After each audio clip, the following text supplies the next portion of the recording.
جنگ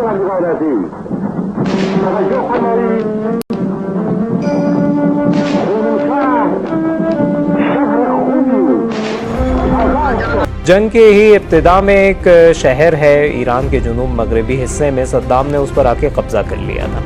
اور آ کے کہہ دیا تھا کہ بھائی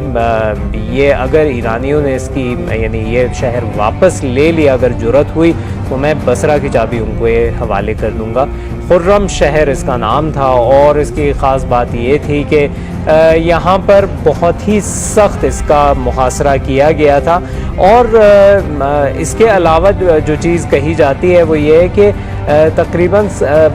20 یا 30 دن تک صرف چند یوں کہہ سکتے ہیں کہ جو ایرانی فوجی تھے ان لوگوں نے مزاحمت کی، اور 30 دن تک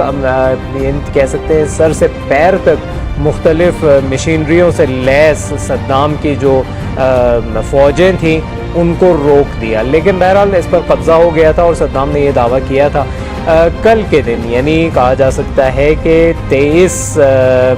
مئی کو یہ واقعہ پیش آیا تھا، تقریباً 35 سال پہلے، کہ یہ شہر واپس لے لیا گیا۔ بیت المقدس نام کے ایک آپریشن ہوئی تھی اور بہت بڑے پیمانے پر یہ شہر اب بن گیا ہے ایران کے مزاحمت کا ایک بہت ہی اہم علامت، اور یہ اس لیے کہ ایک ناممکن چیز کو اس وقت ممکن بنا دیا تھا۔ امام خمینی رحمۃ اللہ علیہ نے اسی وقت کہا تھا کہ خرم شہر کو خدا نے آزاد کیا ہے، اور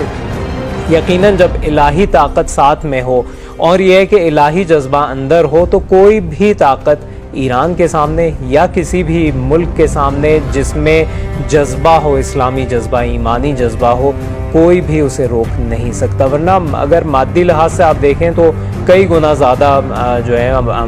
عراق کے پاس اس وقت فوجیں تھیں اور تمام تر وسائل سے وہ اس کی فوجیں لیس تھیں، اور اس کی خاص بات یہ ہے کہ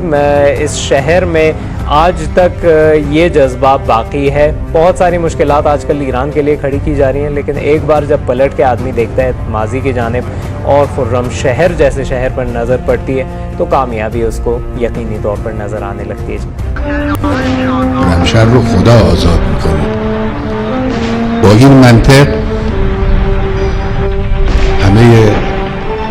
دنیای مسخر استکبار رو هم خدا میتوانه آزاد کنه. با این منطق